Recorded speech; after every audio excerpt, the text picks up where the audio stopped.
Welcome to the Food Professor Podcast, presented by Cattle, Season 4, Episode 24. I'm Michael LeBlanc. And I'm the Food Professor, Sylvain Charlebois. Our very special guest this week, as we're thinking of St. Patrick's Day, or at least as I was thinking of St. Patrick's Day, and then you were thinking of St. Patrick's Day, and all things Irish, is a Michelin-star chef, Irish restaurateur, JP McMahon. Now, this is a reprise of an interview we did with JP back in early 2023. Now, with all our new listeners, we thought it worthwhile to bring back that interview for a second or perhaps your first listen. And it's a salute to the leprechauns out there. So very appropriate. and he's an amazing chef, visionary in many ways. So we thought it definitely worth a second listen. Now, my voice may or may not sound a bit different. I'm in Las Vegas. Coming to you from Las Vegas. I got to tell you this story. Got to tell you and the listeners this story. So we go to this restaurant called Papi Steak, and it was in the New Fontainebleau Was that last hotel.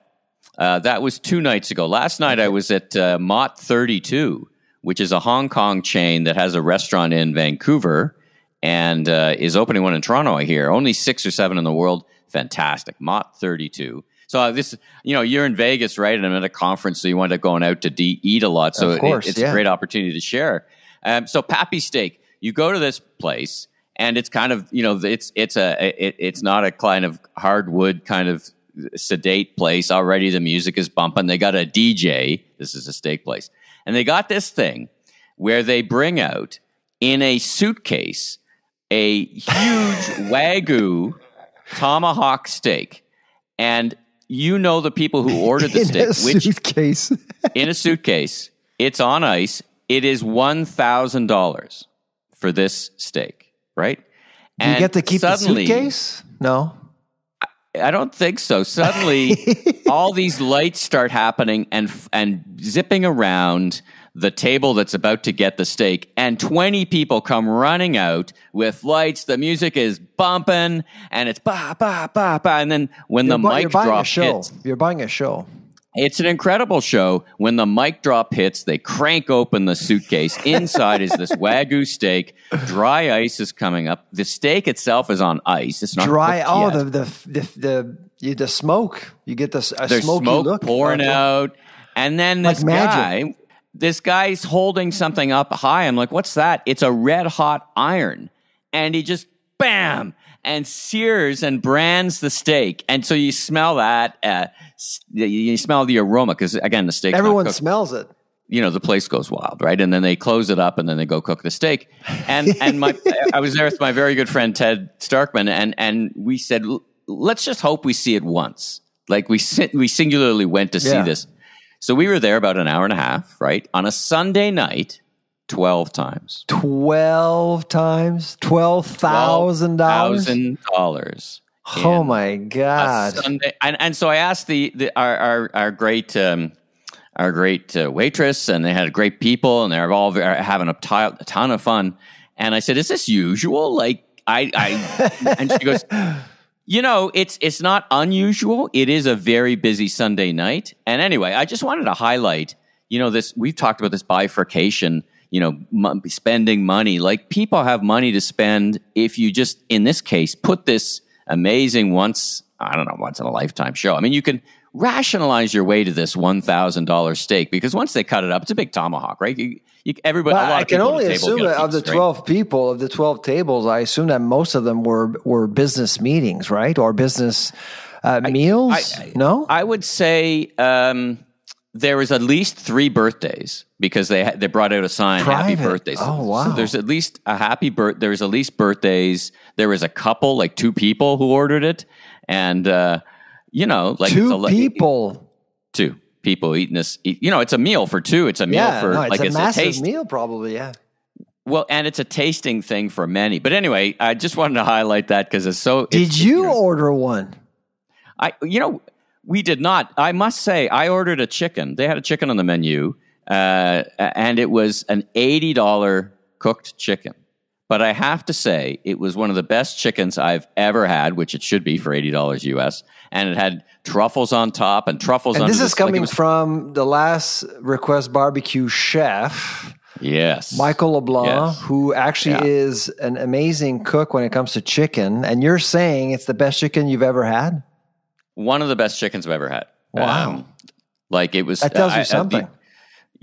So anyway, all the food was good, even if you didn't want the $1,000 steak. And anyway, the restaurant business is alive if you do it right. Other restaurants were a little quieter. And Mott 32, we ordered the Peking duck, and it was cooked to perfection. So let me just tell you that if you're in Vegas, A, go to try, if you want something spectacular, try Pappy Steak, and B, there are this bifurcation, right, where you've got either luxury or value or experience or efficiency, right? Yeah. And it holds true, I think, in restaurants. You're going to be very experiential, like a Pappy Steak, or you're going to be very efficient, like a Del Taco that uses AI to go through the drive-through. Right. I mean, those are your points, and they're both winning, but winning in super different ways. So anyway, that's kind of the Vegas experience. So we got a lot to talk about. Let's move through it. So let's see, where do we want to start? Let's talk about, since we're talking about beef, we wanted to talk about cattle futures, the cost of beef, but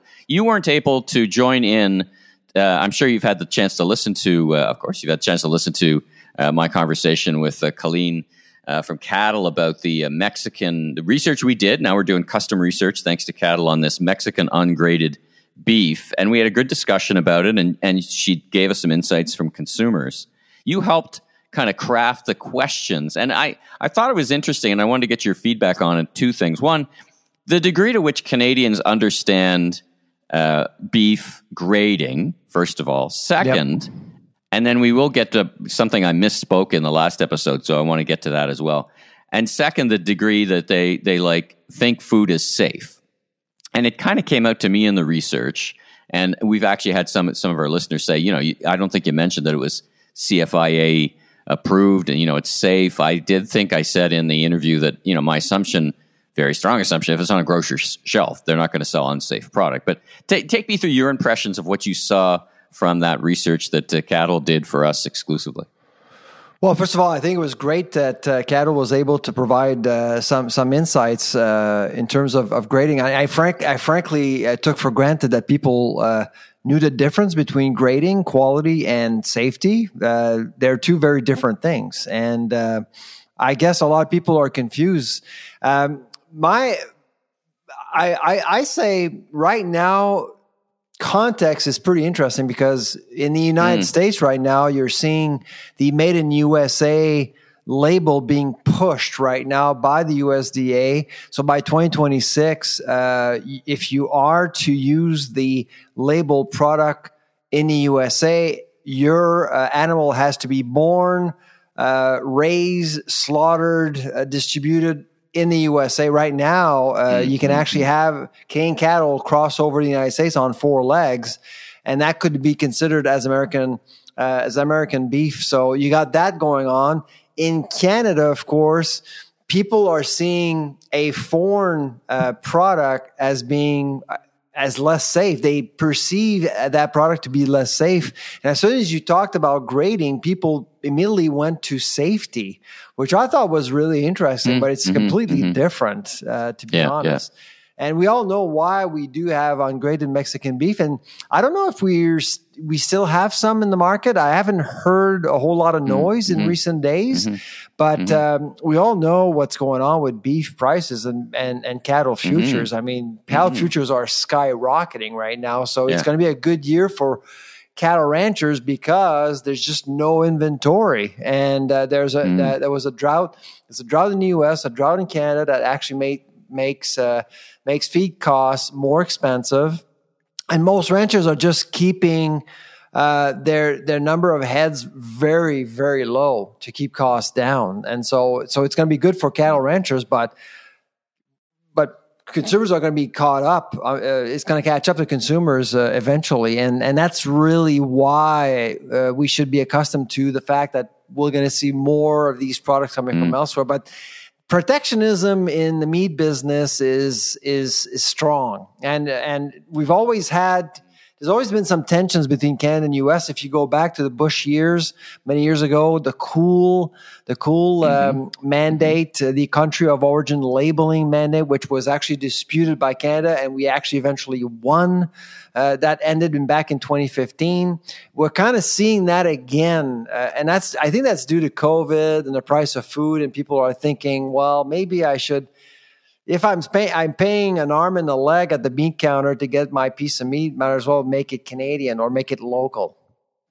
Interesting. Yeah. And I want to touch on this whole cattle futures up thing because we talked about it actually last episode.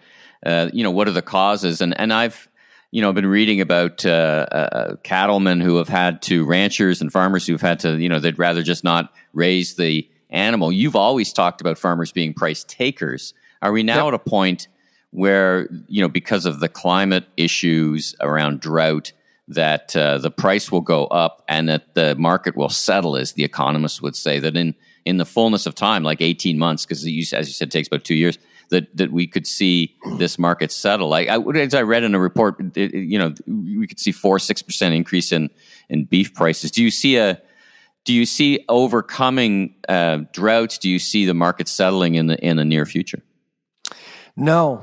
I think it's going to be a rough summer, to be honest. And so that's why I posted on my X account this morning, if you crave beef, buy now, or make good friends with a cattle rancher as soon as possible and buy another freezer, because prices are going to go up.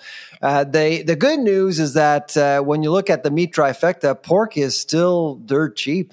I mean, it's dirt cheap, and we are expecting chicken prices, especially for whole chicken and breasts, to be quite stable. Like chicken wings, thighs, different, but breasts and whole chicken, my guess is that the prices are going to remain stable. In fact, actually, I just sent out a report earlier this week looking at prices versus prices we had before COVID.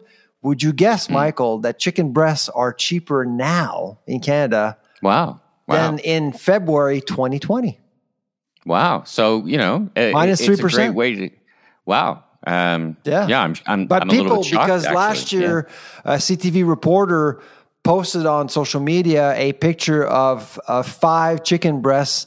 I think it was sold at $39, and it stuck with people. People think that chicken breasts everything is expensive, but in reality, there are actually some good bargains out there.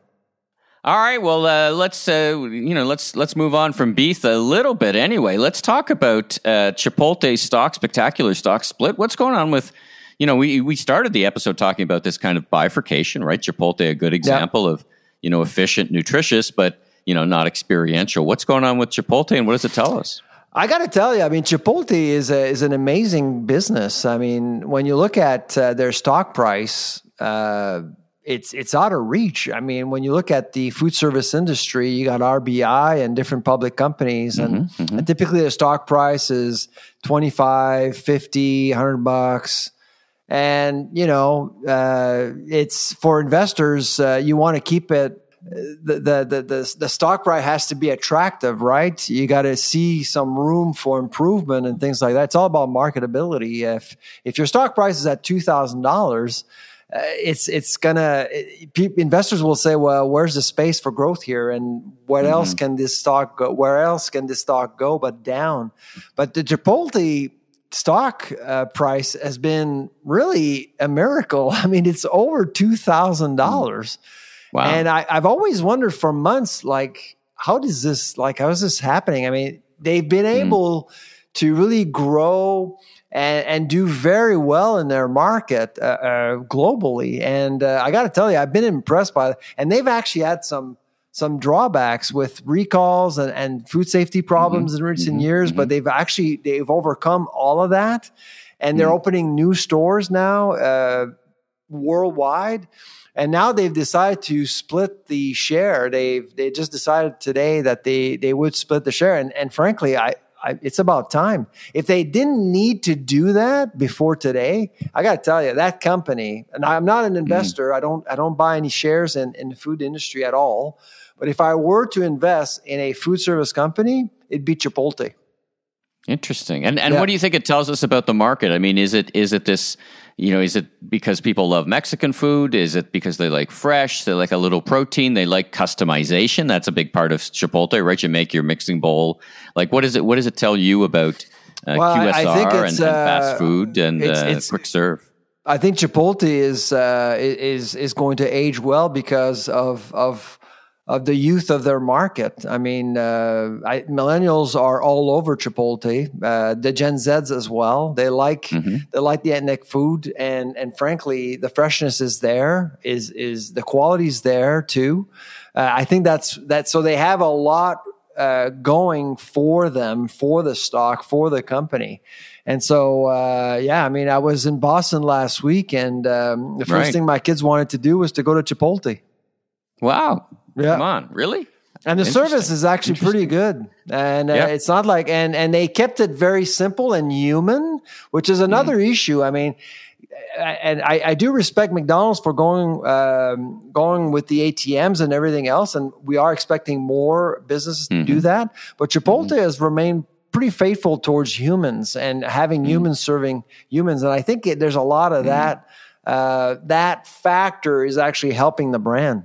I think they're experimenting with some robots behind the scene to assemble the bowls. Yeah, so back of the house, absolutely, like everyone else. But in front of the house, they absolutely are committed to having humans serving humans. And I think it makes a big difference. Let's move on to the CPI and food inflation for February numbers. Take us through the numbers at a high level as it relates to food, and any surprises, or is it as you predicted and as you forecasted, you and the team in the Canada's Food Price Report? Yeah, I mean, 3 months ago, we predicted what is going on now. I mean, you know that we were expecting the food inflation rate to match the inflation rate, which is exactly what happened this month. The last time it happened was back in October of 2021. So we're pleased. I think the market is actually in better shape, more predictable, and grocers are. I think we're going to start seeing a new phase, a new era. There's a lot of discounting going on right now, and grocers have actually been focused on discounting, but slowly.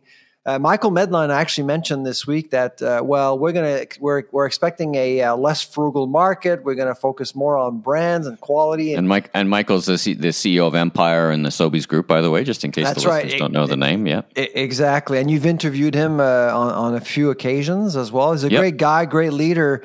But I must disagree with him. I think the market will remain prudent for quite some time, especially. We don't know what's going to happen with the interest rates. I believe that interest rates won't go up or won't go down in April, despite a very reassuring CPI. Interest rate may go down in June, but I got to tell you, I mean, in the U.S., and you are in the U.S. right now, I mean, the economy is just boiling. Yeah, we're not sure here as we look at and as I work in the U.S. market. We're not sure it's just keeps going and going. So initially, many economists were forecasting some drops in interest rate about now, but the economy is just, they're trying to stick this landing. And I think they're actually doing a really good job of this, this soft landing, but the economy just keeps going. I think what you're seeing is massive productivity gains. Yeah, exactly. And like I'm at this conference it's called Shop Talk, and it's buzzing. Lots of people here. The place is packed. And people are talking about growth. Like last year was kind of more of a mute. I guess we got to pull back. We don't know what's ahead. But now this is like we're back investing. Not crazy kind of thing. There's still some disruptor stuff happening around startups, which are kind of having their moment of failure. Actually, So I was asked. I mean, I was actually I was giving a talk in Toronto on Monday about the economy, and there was a Scotiabank economist speaking before me, and he said that interest rate would go down in April, and I disagreed with him. I don't see it at this point. in fact, when you look at consumer debt and when you look at a lot of the things that are going on here, the Bank of Canada will have to be extremely careful. And so I don't see a drop in interest rates. I may be I don't wrong. see it going up though. I think it'll be a stick and hold until they kind of see is my, That's right. I'm not an economist, but I play one on a podcast kind of thing. Hey, let's talk about Germany for a second. You wrote a note about Germany's spectacular turnaround. What's going on with our friends in Germany? Well, more than a year ago, the food inflation rate was over 20%, which was double what we had. And now it's down to 1.6%, which is half of what we have. Wow. That's incredible. I mean, I think it has a lot to do with the fact that Germans basically knew what the problem was. They had an energy crisis because of the Ukraine. Their situation was much more complicated than ours. I mean, the Ukrainian situation really hit them really hard. Sure. And energy, now right? They had energy issues. Yeah, no, absolutely. And so they kind of reversed everything. And now food inflation is a non-issue, within a year. Yeah.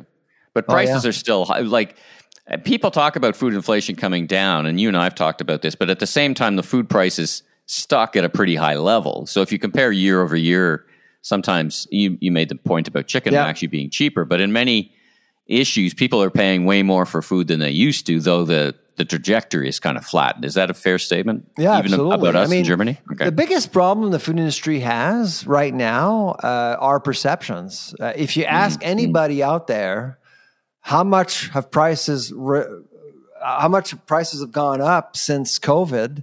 The average answer, according to a recent survey, and I can't remember who actually ran the survey, but according to a recent survey, the average Canadian actually thinks that prices have actually risen 78% since the start of COVID. When you actually look at the CPI, the real answer is 23%. So that 55% gap is a huge problem. Gap. That perception gap, would you call it that? Yeah, it's a huge gap, 55%. On Monday in Toronto, I was actually talking to executives in the food industry, and I asked them, how much do you think prices have actually risen since February 2020? And they were in the ballpark, 20, 25%, because they know. They see their numbers. But most people don't. And they've been just sticker shocked over and over and over again because of price volatility, because some products have been incredibly volatile, and that's the real enemy. That's the problem that the food industry has right now, especially grocers, because a lot of people think that a lot of products are out of reach, especially at the meat counter, So the meat industry is facing some major headwinds, and grocers do generate a lot of income selling meat. So it's a big problem. Let's take a break from the news. First, we're going to hear from our presenting sponsor, Cattle, and then we're going to hear reprise our great interview with JP McMahon from Ireland. Ever feel like the world of ratings and reviews needed a superhero? Well, enter Cattle, the caped crusader with Canada's largest, most diverse, and daily active consumer panels. That's right, Cattle is not your average podcast sponsor. They're like that cool friend who always knows the hottest trends. I mean, they are the voice of the consumer, after all.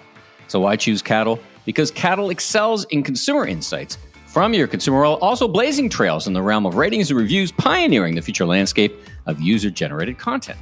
Beyond valuable syndicated receipt data, they stand as unparalleled collector of reviews at scale, irrespective of category or price point, a testament to their impact, partnerships with giants like Walmart, Canadian Tire, and more. Visit AskCattle.com now for an exclusive The Food Professor podcast listener discount on your first review or research campaign today. That's AskCattle.com. JP, welcome to the Food Professor podcast. How are you doing this afternoon? I'm doing very well, thank you. Thanks for joining us. Where are we finding you today? Are you in your restaurant or home near your hometown? Tell us where we're finding you. At home at the moment in the west side of, just west of Galway City. And I will be in the restaurant later on. We have a cooking class tonight that starts, so I'll be baking some bread about 7 o'clock my time. But for the moment, I'm just talking to you guys.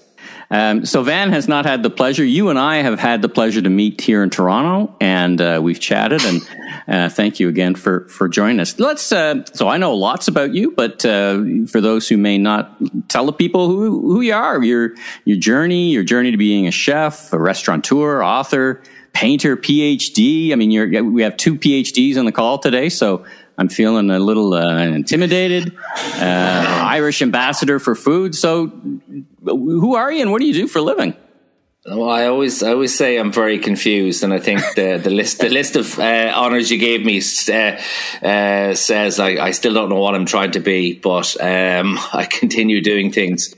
So yeah, I mean, I started cooking when I was about 15. My first or second job. I suppose I just liked cooking. And I think when I left school, I didn't really know what I wanted to do initially. So I thought cooking was a good way to travel around and to make a bit of money. People always seem to eat and need cooks and chefs.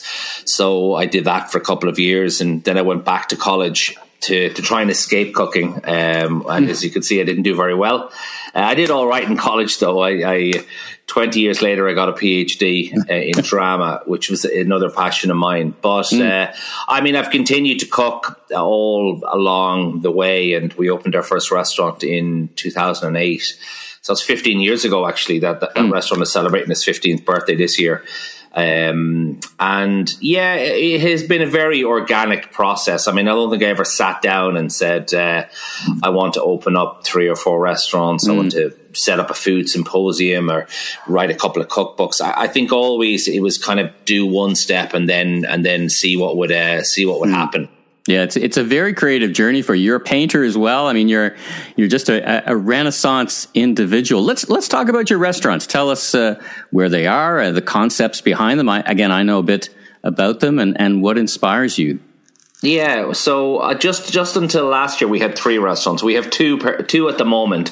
I say at the moment because we closed one to kind of take stock, and we still have the building and that. We don't know what we're going to do with it yet. But for your listeners, our first restaurant, our flagship, is still Cava. This the tapas bar we opened in 2008, and it's our busiest restaurant. It does a couple of hundred people a day during the summer months. It's a Spanish kind of concept, and myself and my business partner always loved Spain, and we had traveled there quite a lot. And I suppose I liked that style of eating, the way in which the Spanish eat later as well, and a bit more convivial.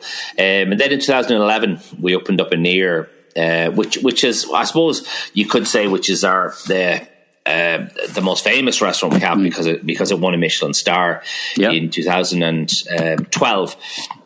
So that's had a star now for 10 years, and hopefully it will continue. I think the guide is out at the end of March, and so hopefully it will continue to hold its star. And that restaurant kind of began as a way of investigating Irish food. I suppose very much in response to the Nordic food movement and new Nordic cuisine, kind of how to look at a region's own ingredients and turn them into something that resembles a cuisine or as a food. So, I mean, we didn't use anything that wasn't produced in Ireland, like lemons or black pepper or limes or spices, all of these different things, and we started from there, and we're still going, and it was closed during COVID for 18 months, but we reopened last year, and we had a really great year. A lot of people from all around the world, and that. So hopefully this year would be the same. Oh, fantastic. And we want to talk about the Michelin-star program. It just came to Canada. We'll get to that a bit later and get your perspectives on that.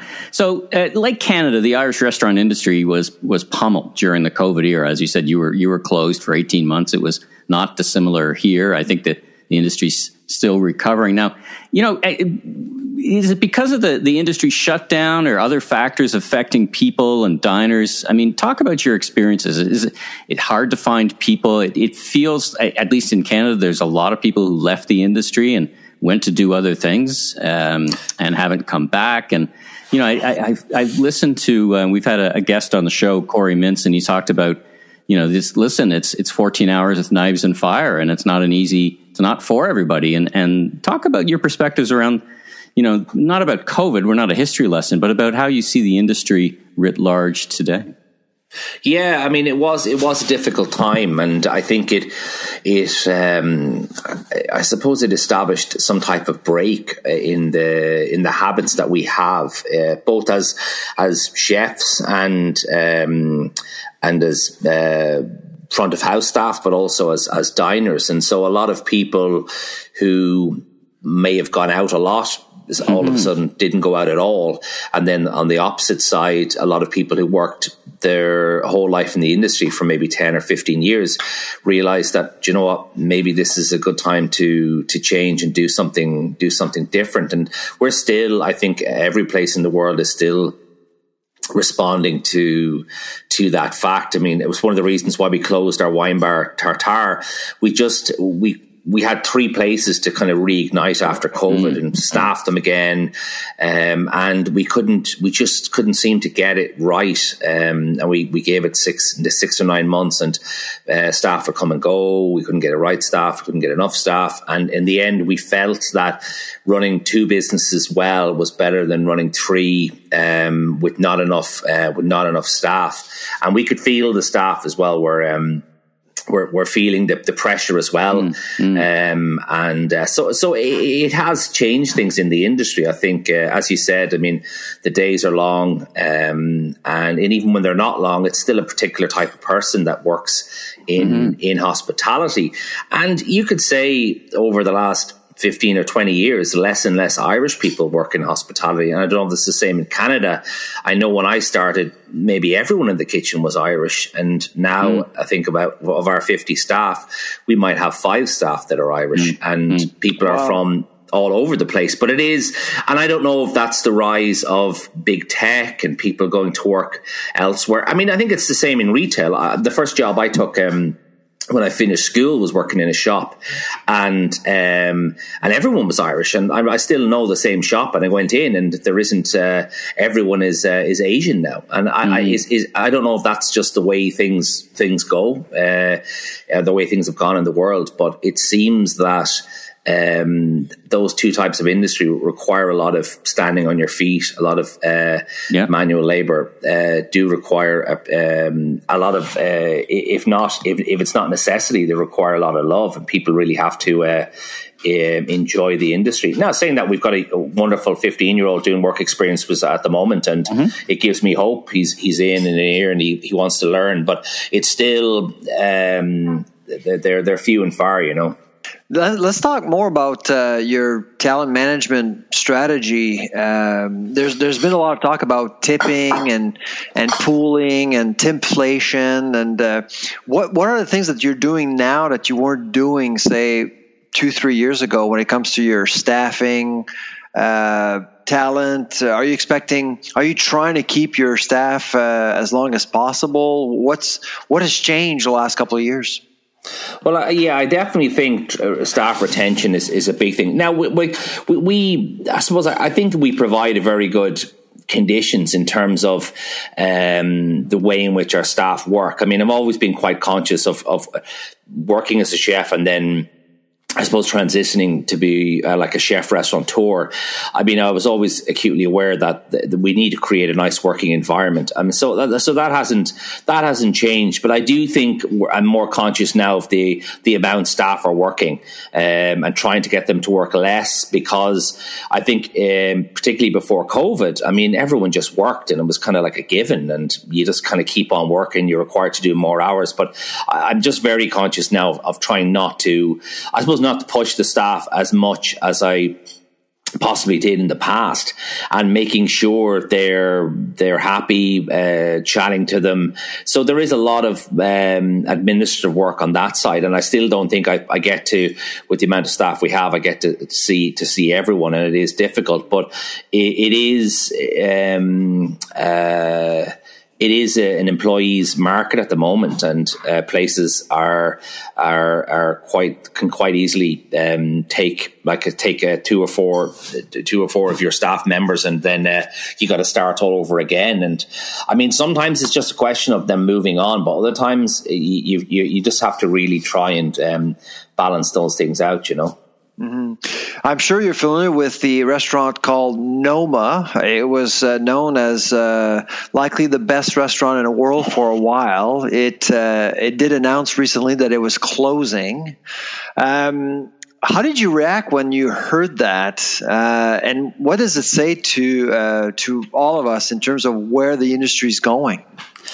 I do think, yeah, it's a post-COVID decision, and I mean, it's a very different decision, I think, that many restaurants have to take. I mean, Noma, I have eaten in 6 or 7 times. I know the guys quite well.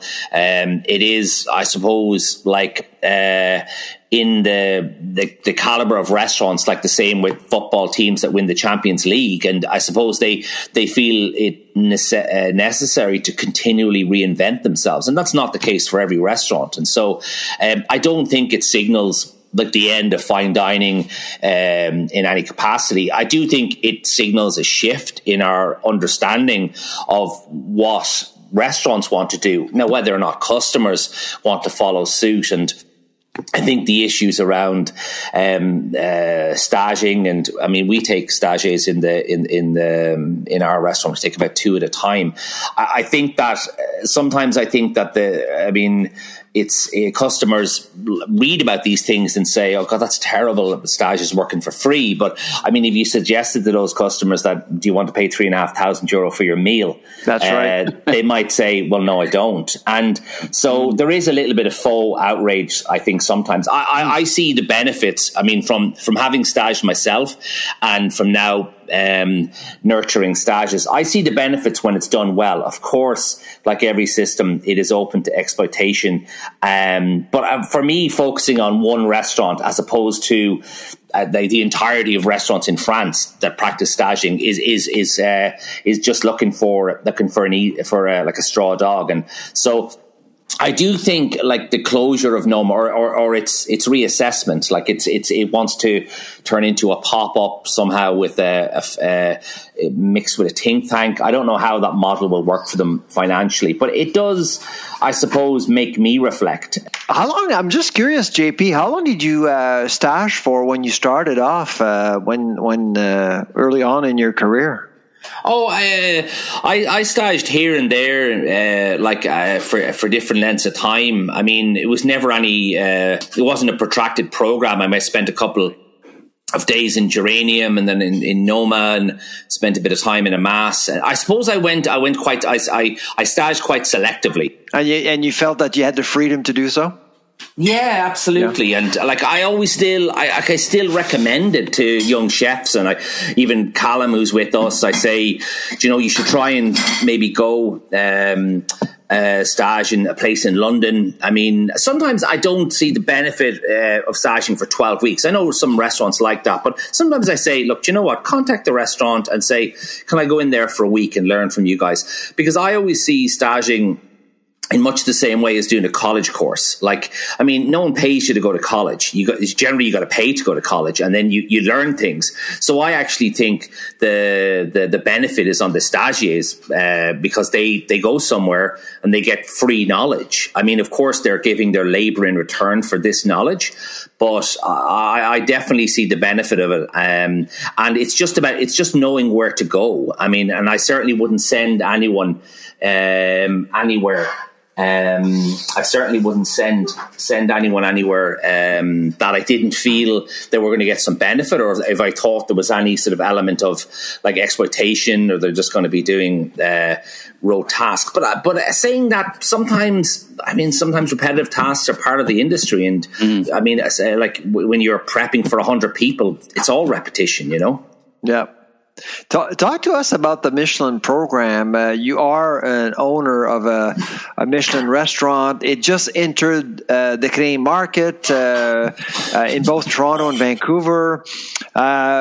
what would be your message to Canadians right now as we start, as we embark onto this Michelin road? We're just being introduced to the Michelin program. Is it a good thing? What are your thoughts on that? It's like I think having a Michelin star is like a double-edged sword. It's a double-edged blade. Like it has its pros and cons, and of course, you could probably say 90% of them are pros. I mean, it opens you out to like an international market. Michelin have a very consistent consistent judging program around the world. So you can be guaranteed that if you go to a 1-star in France, in Ireland, in Canada, in Tokyo, that the standard will be similar in terms of the quality of the food or of the service. And I think that it certainly helps other restaurants when you see someone has a star and you want to go for one. It kind of raises the whole standard in the field. And when Aniar got the star 12 years ago, I think there was 7 stars in Ireland at the time, and now there's 22. Oh, wow. And so over that 12-year period, now we still have yet to get our first 3-star, and I'm hoping this year there are 2 restaurants that are very much Chapter 1 in Hampshire are very much, I think, heading in that direction.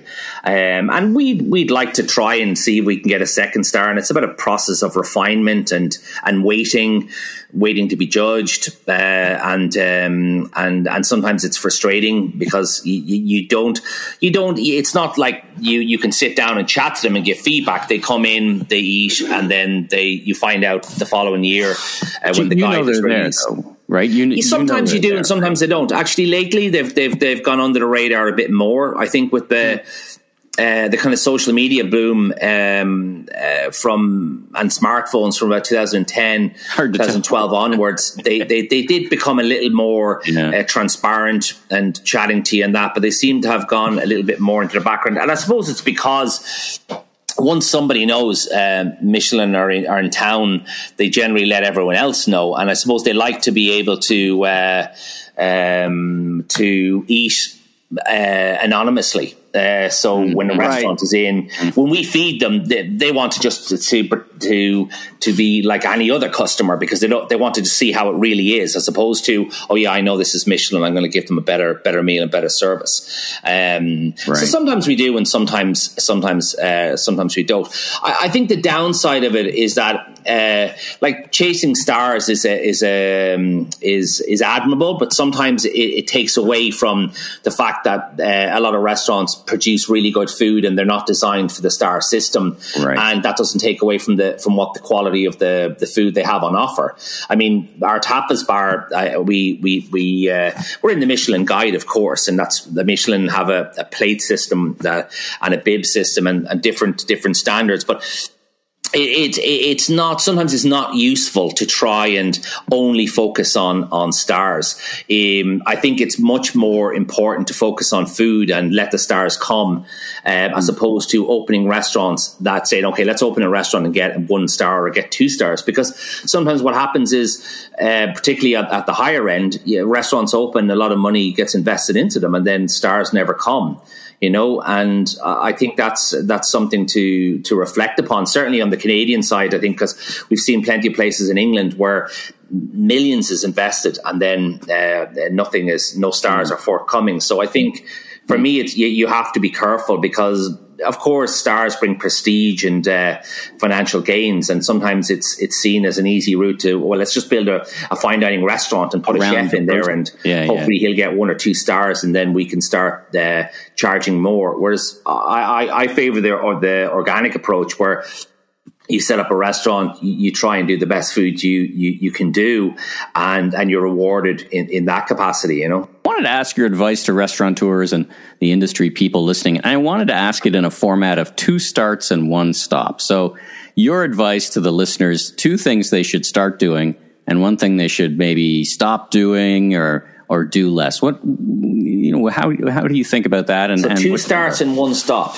Well, as a restaurateur, certainly two of the starts will be, one certainly is taking care of your staff. I mean, I think what COVID has shown us is that we are nothing without our staff. I mean, you can have the best restaurant in the world, but if you don't have anyone to work in it, it ain't a restaurant. And I suppose that is something I have spoken to about with many chefs and restaurateurs around the world since COVID. And like having a team and making sure that team are happy and they feel a part of what you're doing.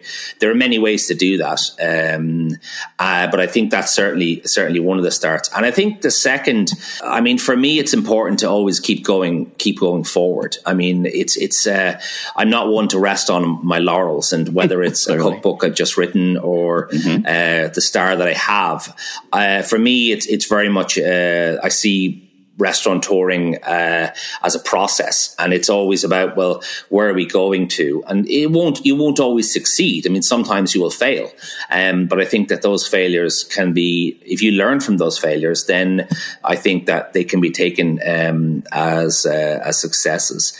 And I think the stop, I would say, I mean, and this is definitely a COVID learning, I would say stop working so much. Because, I mean, I think before COVID, I tried to work every single hour possible, whether it was a day on or day off, and it's very easy as a restaurateur to fall into that trap, because the restaurant doesn't need to be open. You can be on emails, doing menus, doing social media, and I still struggle with it. And all of a sudden, you've got a young family, and you just keep on going, and you're like, I have to work. And I think one of the learnings from COVID was that sometimes it's okay to take a day or two off, or sometimes it's okay not to be in service. Like, the object of creating a good restaurant is not for you to be the focus of that restaurant and for customers to see you all the time. The object is to create a really good experience that works with or without you. And I think that many industries know that the model is you set up your business, and then that's it. You let it go like a child. But for some reason, restaurants have this opposite idea where we're required to, we have to go in and we have to see the chef patron. He needs to be on the pass. And like, I really try and give over authority now much more. And while I am there behind the scenes orchestrating everything, I think it's important to go home and spend time with the family some nights, you know. Well, you've such an articulate spokesperson for the industry. What's next? Yeah, so we have another cookbook that is literally going to print today. We've been working on it for a number of years, and it's called An Alphabet of Aniar. So it's not so much a recipe book as opposed to a reflection on the industry, but also on Irish cuisine. So the full title is An Alphabet of Aniar, Notes on a New Irish Cuisine. And I suppose I wanted to take stock after 12 years of Aniar, and take stock of what we've been doing and draw a line under it, and see, and I suppose, and see what we can go do further. Because I think definitely, I felt if I didn't write all these things down and somehow document them, we might lose what we had been doing. And maybe COVID gave me that little bit of anxiety. You know, what if Aniar hadn't reopened? I mean, what would we have to show that we'd been there 12 years? And so this book was a way of kind of marking the moment. And that is going to be out Patrick's Day, so the 17th of March. We're launching it in Copenhagen with some friends there, and I hope that goes well. So will we see you with a YouTube cooking channel anytime soon?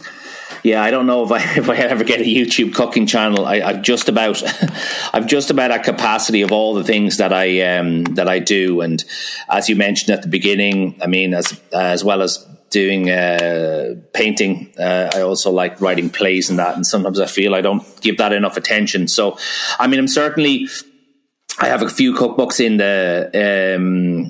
in draft form. I have a fish cookbook written I wrote during COVID, and that might find a publisher. I'm also working on another one for next year. So, I mean, the fact for me is I love writing, and so it's never really a difficult thing to do, because writing and cooking for me, as I see, as two very integral things. Well, JP, thank you so much for your time. All right, we're back. Couple of last things. First of all, you were very animated this week on X around the climate issue, carbon capture, and it. You know, as I, you and I know each other quite well, and just as I was watching your posts, you seem to have had, I wouldn't say an epiphany, but you seem to be more animated around what the current situation is with carbon tax credits versus cap and trade, and you seem to have landed on a spot. Particularly, what got you going this week, particularly, and what got you thinking about it, and talk about that for a bit.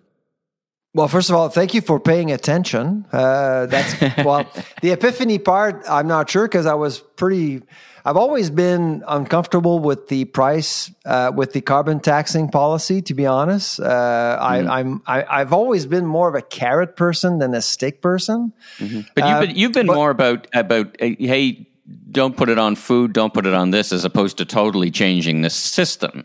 Which yeah, you seem exactly. to be talking about now. And to me, I believe in markets, and I believe in companies making a difference, and I believe in empowering companies to do the right thing, and that's why I've always believed that when it comes to the environment, and we need to do something about the environment. I've always believed that the cap and trade program. That system, it makes more sense. It's always made sense. I know that Ontario actually had the cap and trade system, and the Ford government decided to let go of it, and now it complains about the carbon tax, which is interesting. Quebec actually has the cap and trade system, and I can tell you, I talked to businesses in Quebec, and they're pretty comfortable with this. Not everyone's happy, of course. But my guess, Michael, what I've noticed, if you're against the carbon tax, you're a climate change denier. And that's not the case for me, at least. But I'm realizing that a lot of people who are against the carbon tax are climate change deniers. and frankly, I do believe that we need to decarbonize the market. And this is where I think, it doesn't matter from which party you're from. I think that we all need to focus on decarbonizing the markets. How you do it, that is actually quite debatable. And to me, the cap and trade system. There was an article that was published 9 years ago in the National Post. And it was by Larry Martin, who actually I know from my Saskatchewan years. Is a former public servant in both the Manitoba and Saskatchewan government. Brilliant guy, environmentalist to the core. Like he's a green guy. And you've always believed that Ottawa should advocate for an international cap and trade system. Why? Because he believes... I don't know if I agree with him because it's not my expertise, but he believes that Canada is already carbon neutral. It's just because we haven't really looked at carbon capturing or carbon sequestration as part of the equation for carbon neutrality. Because right now with the carbon tax, all we're doing is penalizing polluters without looking at what else is going on in the system. Now, well, you also were kind of animated about how the system was moving money from west to east, and my God, back to the Pierre Trudeau Prime Minister days of different energy programs that got that got folks in the western part of Canada kind of up in arms. I mean, is this continuing, and you think this cap and trade would kind of level these things out? Look at carbon. It's a better way to go. Of course, look at carbon emissions. I mean, Alberta's number one by far. So who are you penalizing with the carbon tax? And of course, Ottawa is saying, well, Alberta's getting a rebate more so than other provinces. Well, if you're taxing people and you're giving money back, what's the point? So I'm thinking about businesses out there, especially businesses in the food space. They need options, okay? They need to get greener, but they also need options. If you're green as a business, you have credits. You can sell credits on the market.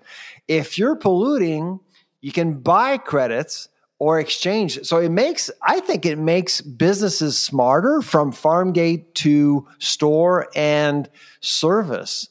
And it's up to the business to decide what it wants to do with either carbon credits or a carbon debt that they would have because they pollute too much. But I do believe that you're incentivizing the industry in the right way to become greener without penalizing them over and over again and increasing the pressure. Because on April 1st, the carbon tax is going up to $80 a metric ton.